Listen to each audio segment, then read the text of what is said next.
नमस्कार। खबर दोपहर में आप सभी का स्वागत है। मैं हूं आपके साथ पल्लवी राजपूत। बुलेटिन की शुरुआत करते हैं इस वक्त की बड़ी खबर के साथ। और इस वक्त की बड़ी खबर, भारत में कोविड-19 से सितंबर में राहत मिल सकती है। मध्य सितंबर के आसपास ये महामारी खत्म हो सकती है, इस तरह के अंदेशा जताया जा रहा है। स्वास्थ्य मंत्रालय के 2 जन स्वास्थ्य विशेषज्ञों ने ये दावा किया है। गणितीय प्रारूप पर आधारित विश्लेषण का ये सहारा लिया गया है और इसके मुताबिक भारत में कोविड-19 से सितंबर में राहत मिल सकती है। मध्य सितंबर के आसपास ये महामारी खत्म हो सकती है। स्वास्थ्य मंत्रालय के 2 जन स्वास्थ्य विशेषज्ञों ने यह दावा किया है। गणितीय प्रारूप पर आधारित विश्लेषण का सहारा लिया गया। इस वक्त की बड़ी और अहम खबर एएनबी न्यूज पर, भारत में कोविड-19 से सितंबर में मिल सकती है राहत। मध्य सितंबर के आसपास ये महामारी खत्म हो सकती है। स्वास्थ्य मंत्रालय के 2 जन स्वास्थ्य विशेषज्ञों ने यह दावा किया है। गणितीय प्रारूप पर आधारित विश्लेषण का सहारा लिया गया है। इस वक्त की बड़ी और अहम खबर, हालांकि अभी वर्तमान में जो स्थिति है, भारत 5वें नंबर पर आ चुका है। पूरी दुनिया में भारत 5वें नंबर पर ऐसा देश है जहां कोरोना संक्रमण के मामले सर्वाधिक हैं। लेकिन अभी इस तरह के गणितीय प्रारूप पर आधारित विश्लेषण के अनुसार इस तरह की बातें सामने निकल कर आ रही हैं कि सितंबर में भारत से कोविड-19 को राहत मिल सकती है। कोविड-19 से भारत को राहत मिल सकती है। मध्य सितंबर के आसपास इस महामारी के खत्म होने का दावा किया जा रहा है। स्वास्थ्य विशेषज्ञों के द्वारा गणितीय प्रारूप पर आधारित विश्लेषण का सहारा लिया गया है। भारत में कोविड-19 से सितंबर में राहत मिल सकती है, इस तरह का दावा किया जा रहा है।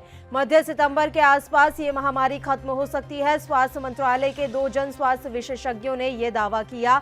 गणितीय प्रारूप पर आधारित विश्लेषण का सहारा लिया गया है। हालांकि अभी जो हालात हैं वो काफी चिंताजनक है। आपको बता दें कि भारत 5वें नंबर पर पहुंच चुका है और लगभग 2.5 लाख के आसपास संक्रमितों की संख्या यहां होने वाली है।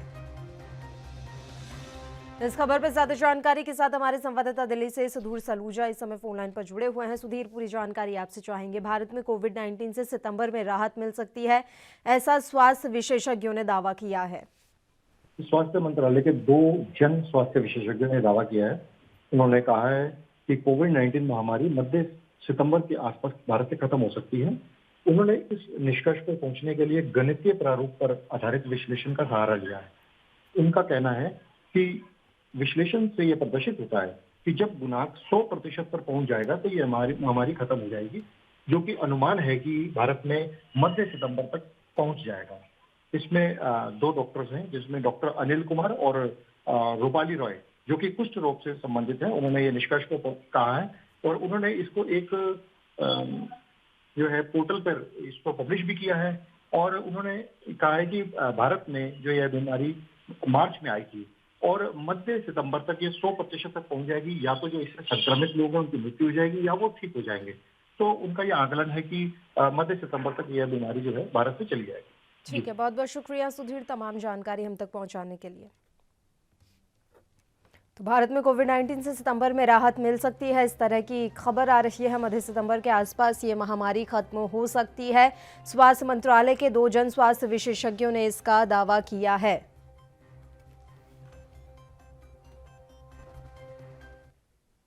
और चलिए अब रुक करते हैं खबरों का। पूर्वी लद्दाख में करीब 1 महीने से सीमा पर जारी गतिरोध के समाधान के लिए भारत और चीनी सेना के बीच शनिवार को लेफ्टिनेंट जनरल स्तरीय बातचीत हुई। सरकारी सूत्रों के मुताबिक भारतीय प्रतिनिधिमंडल का नेतृत्व लेह स्थित 14वीं कोर के general officer commanding lieutenant general Harinder Singh ने किया, जबकि चीनी पक्ष का नेतृत्व तिब्बत सैन्य जिला कमांडर कर रहे थे। ये बातचीत पूर्वी लद्दाख में वास्तविक नियंत्रण रेखा पर चीन की तरफ माल्डो सीमा कर्मी बैठक स्थल पर हुई। वहीं इस बैठक को लेकर रक्षा विशेषज्ञ retired major general A K. Siwach ने प्रतिक्रिया दी है। और मकसद ये है कि किसी प्रकार से सिचुएशन को डिफ्यूज किया जाए और टेंशन को कम किया जाए। कम से कम 30 दिन हो गए हैं जो कि अभी सरासरी चली हुई है, चाहे वो गलवान के एरिया में है या, मगर ये याद रखो कि भारत की 2 डिमांडें हैं जो कि बहुत ज्यादा इंपॉर्टेंट है। एक डिमांड है जो नंबर 1 है कि जो चीनी 1 से या 2 किलोमीटर अंदर आ गए हैं, या तो गलवान घाटी में या पेंगेंगसो में, ये वापस जाएं जहां पर ये थे अप्रैल 2020 में।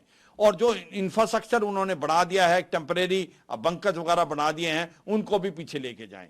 और दूसरे जो एक बड़ी इंपॉर्टेंट चीज भारत की तरफ से है कि जो इंफ्रास्ट्रक्चर डेवलपमेंट हम कर रहे हैं, जैसे कि दरपुक से श्योक और डीबीओ की तरफ से जो रोड जाती है, उससे जो फीडर रोड जा रही है लाइन ऑफ एक्चुअल कंट्रोल में अपनी पोस्टों में, वो हम करते रहेंगे क्योंकि वो हमारा इलाका है। इसी प्रकार पंगैंगसो के एरिया में जो फिंगर 4 है वहां तक हमने ट्रैक बना दिया है, जिसको हम रोड बना रहे हैं, वो भी हम करते रहेंगे क्योंकि वो जो भी है वो इंफ्रास्ट्रक्चर डेवलपमेंट हम अपने एलएसी की तरफ करें। और ये भी हमने बताया है चीन को कि जो पहले चीन ने अपना इंफ्रास्ट्रक्चर डेवलपमेंट किया, अपने तरफ एलएसी गए, भारत ने तो कभी नहीं रोका, तो भारत क्यों पीछे रहे और ये इंफ्रास्ट्रक्चर डेवलपमेंट रहेगी। ये दो शर्तें हैं जो, तो मुझे लगता नहीं कि ये जो जिस प्रकार से आज तक डेवलपमेंट हुई है, आपको मालूम है कि ज्यादातर ब्रिगेड कमांडर लेवल तक की मीटिंग होती है, मेजर जनरल की भी नहीं होती, डिव कमांडर की, और ये तो अभी कोर कमांडर की है।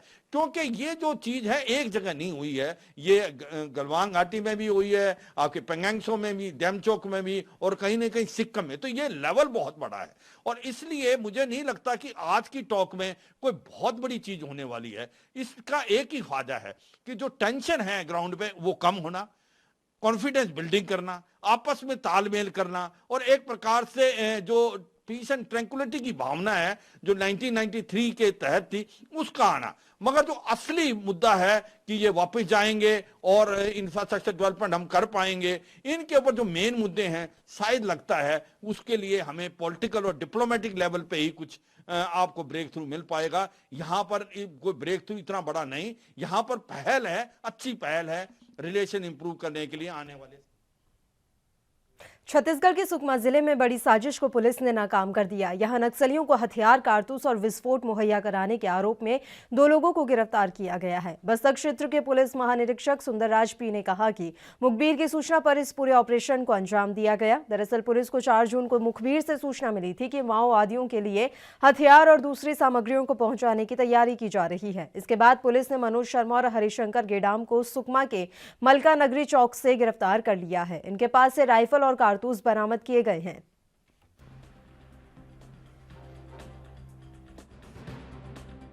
लगातार हमको सूचनाएं मिल रही थी कि नक्सलियों के साथ में जो ओवरग्राउंड उनके वर्कर्स हैं वो सामान का लेन देन कर रहे हैं, और इसी कड़ी में 4 जून को हमको सूचना मिली कि 2 व्यक्ति घूम रहे हैं जिनके पास कुछ कारतूस हैं। उस सूचना पर हम लोगों ने तत्काल टीम बना करके घेराबंदी करके उनको पकड़ा, और उनसे जब पूछताछ की तो उन लोगों ने स्वीकार किया कि ये जो कारतूस हैं उनको किसी व्यक्ति ने दिए थे, और इस कारतूस को ले जाकर के ये कांकेर में जो बड़े नक्सली लीडर्स हैं उनके संपर्क में रहने वाले व्यक्तियों को देने वाले थे। और एक ने अपना नाम मनोज शर्मा बताया, दूसरे ने हरिशंकर गेडाम बताया, एक दमतरी का और दूसरा बालोद जिले का रहने वाला है। इन लोगों से जब और पूछताछ की तो इन लोगों ने आगे चल के कांकेर के 2 लोगों का नाम बताया, एक का नाम आत्माराम नरेटी और दूसरे का नाम गणेश कुंजाम। ये लोग डायरेक्टली नक्सलियों के संपर्क में रहते थे, और इनके कहने पर ही ये लोग गोलियां लेने भी आए थे। पहले भी इन लोगों ने कुछ सामान उनके लिए सप्लाई किया है, जैसे दैनिक उपयोग का सामान, कपड़ा, वर्दी वगैरह, और आगे भी यही था इनका प्लान कि यहाँ से जाकर के ये गोलियाँ उन्हीं को सप्लाई करें। कोरोना महामारी के बीच जारी लॉकडाउन के चलते जम्मू कश्मीर में उड़ीसा राज्य के हजारों मजदूर फंसे हुए थे।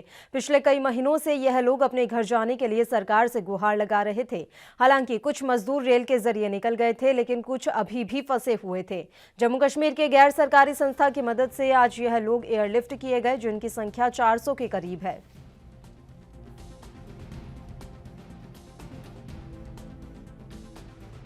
कोरोना महामारी के चलते हुए लॉकडाउन के बीच बाहरी राज्यों के कई प्रवासी मजदूर जम्मू कश्मीर में फंसे हुए थे, लेकिन एक एनजीओ और उड़ीसा सरकार की मदद से यहां से उन प्रवासी मजदूरों को बाय एयर जो है अपने राज्य में भेजा जा रहा है। करीब 300 से 400 मजदूर जो हैं आज बाय एयर जो हैं वो जम्मू से रवाना हो रहे हैं, और इस वक्त हम जम्मू एयरपोर्ट पर खड़े हैं और आप देख सकते हैं यहाँ पर किस प्रकार से लंबी लंबी कतारें जो हैं उड़ीसा जाने के लिए जो प्रवासी मजदूर थे उनकी लगी हुई हैं और अपनी बारी का इंतजार कर रहे हैं।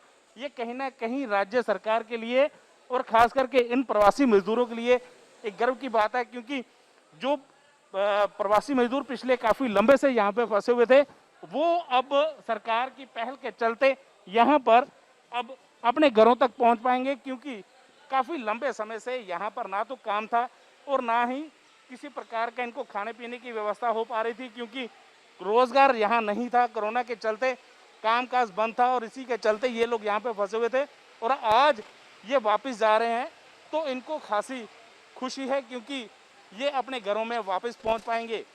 Ravindra Kumar Srivastava, ANB news, Jammu. तो जम्मू में फंसे उड़ीसा के मजदूरों की घर वापसी के लिए जम्मू की ही एक गैर सरकारी संस्था सामने आई और अपने खर्चे पर लगभग 400 मजदूरों को हवाई सेवा के माध्यम से घर भेजने का बीड़ा उठाया। इस मदद से ये प्रवासी मजदूर भी काफी खुश नजर आ रहे हैं।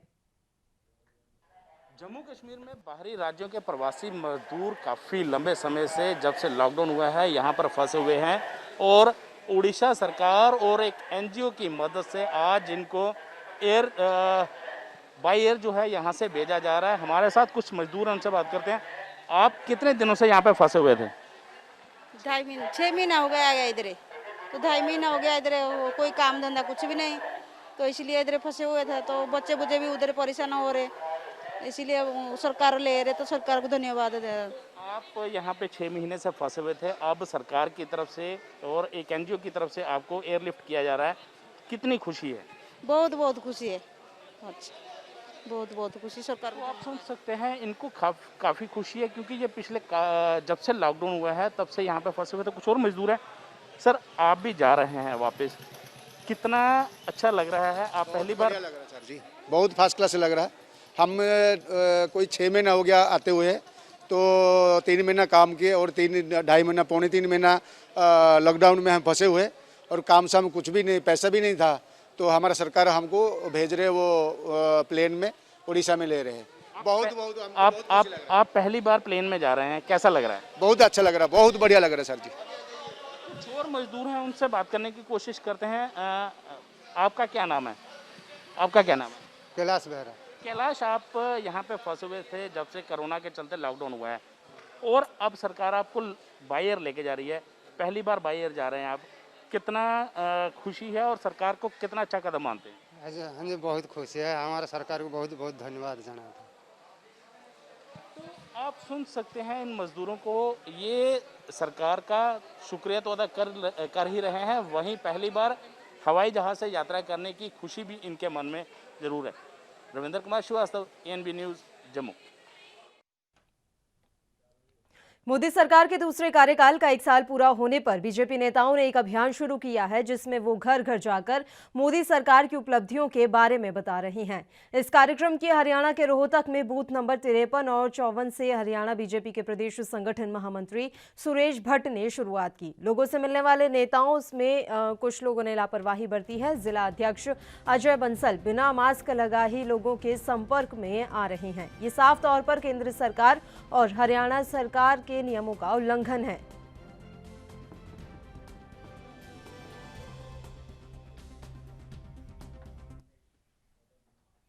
कोरोना वायरस के मामले एक तरफ जहां बढ़ते ही जा रहे हैं, वहीं दूसरी ओर लॉकडाउन 1 के बाद से बंद पड़ी व्यवस्था को पटरी पर लाने के लिए केंद्र सरकार ने देश को अनलॉक करना शुरू कर दिया है, जिसके चलते केंद्र ने देश भर में 8 जून से मॉल, रेस्टोरेंट और धार्मिक स्थलों को फिर से खोलने की अनुमति दी है। जिसके चलते दिल्ली के CM अरविंद केजरीवाल ने बताया है कि सभी रेस्टोरेंट, मॉल और पूजा स्थल कल से खुलेंगे। उन्होंने साथ ही बताया कि दिल्ली में सभी होटल और बैंक्वेट हॉल अभी बंद रहेंगे। सरकार ने अभी नए आदेश जारी किए हैं, जिसके मुताबिक 8 तारीख से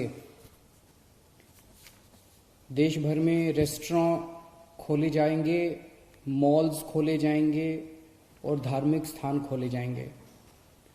दिल्ली सरकार भी केंद्र सरकार के उन्हीं आदेशों के मुताबिक कल से दिल्ली में रेस्टोरेंट, मॉल्स और धार्मिक स्थान खोलने जा रही है।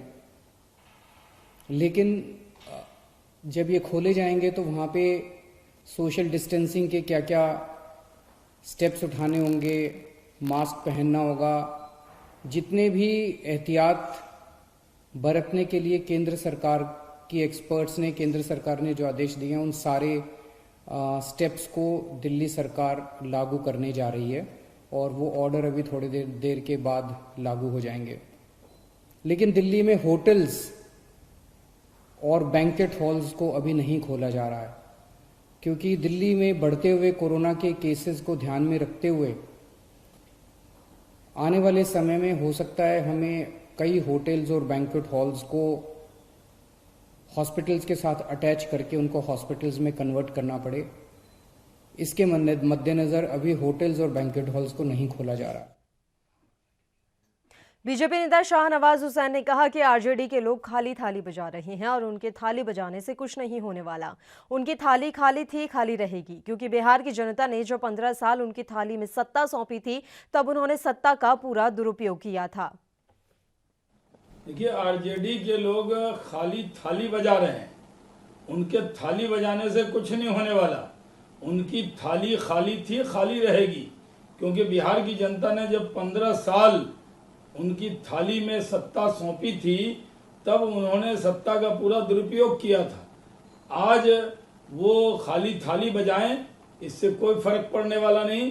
बिहार में आज जन संवाद रैली है अमित शाह जी की, बिहार की जनता इंतजार कर रही है और आरजेडी के लोग खाली थाली बजा रहे हैं, वो ऐसे ही थाली बजाते रहेंगे, कोई फर्क पड़ने वाला नहीं। केंद्रीय मंत्री गिरिराज सिंह ने आरजेडी के विरोध प्रदर्शन पर कहा कि कुछ राजनीतिक दल केवल पीएम मोदी और बीजेपी का विरोध ही करते हैं।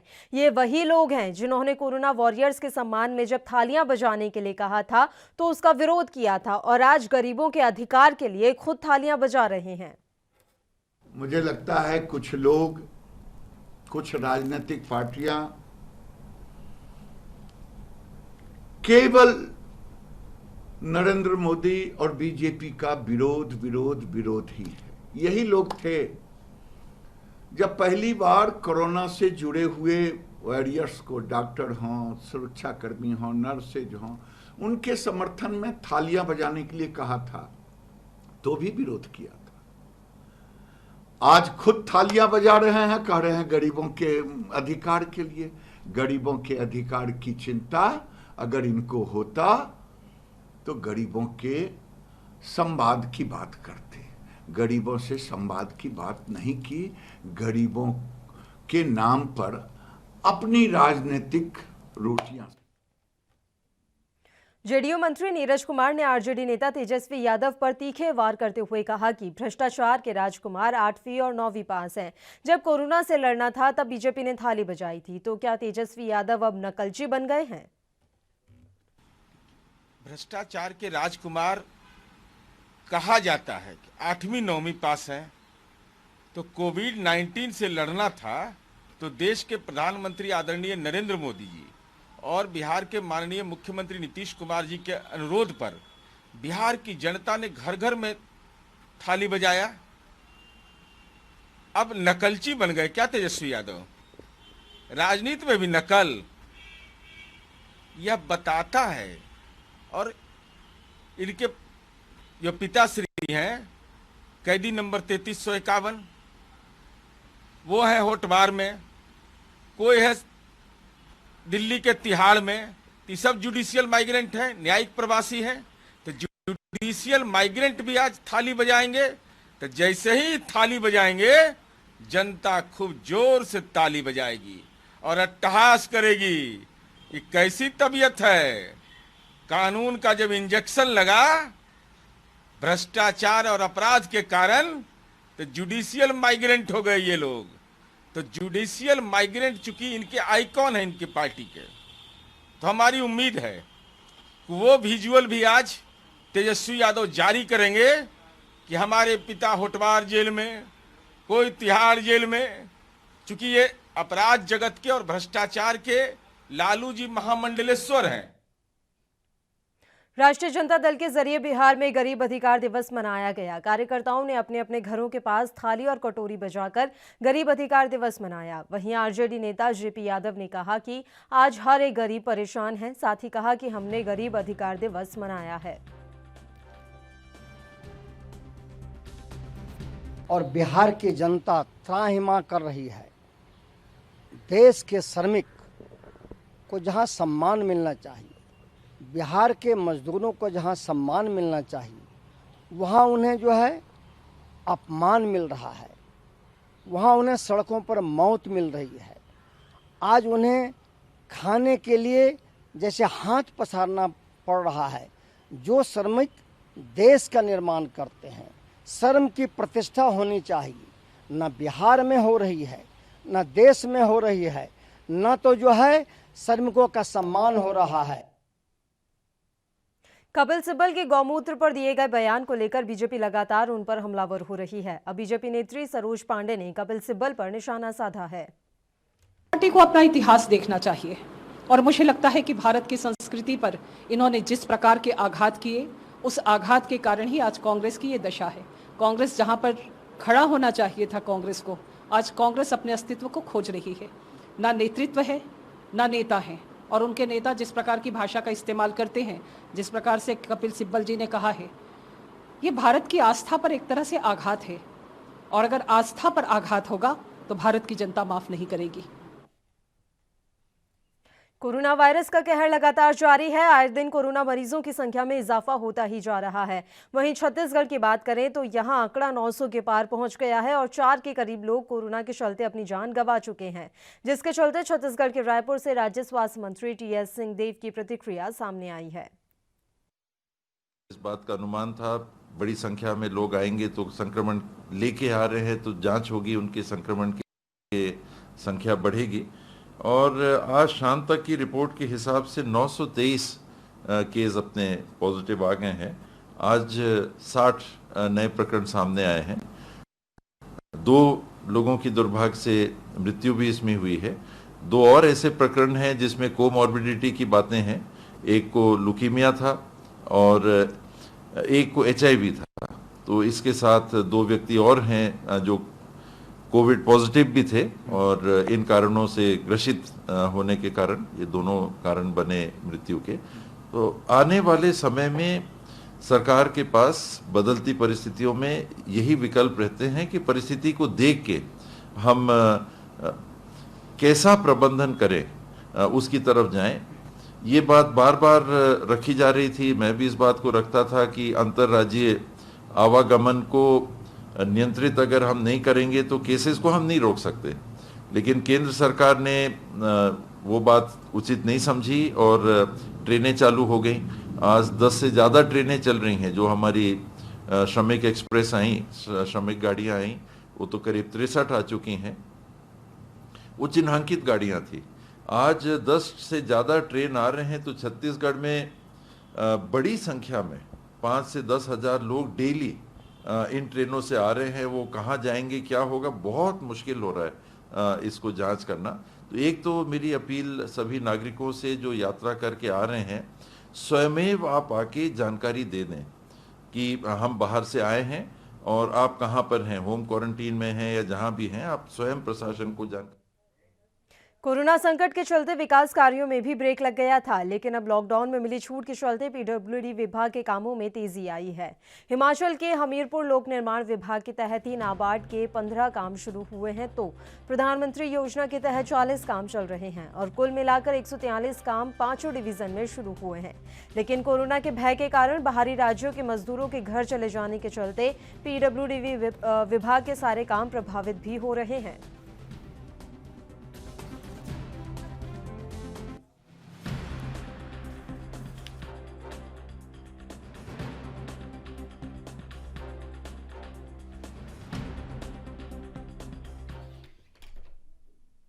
और खबर दोपहर में फिलहाल के लिए इतना ही। मुझे दीजिए इजाजत। देश प्रदेश के तमाम ताज़ा खबरों के लिए आप बने रहिए हमारे साथ। नमस्कार।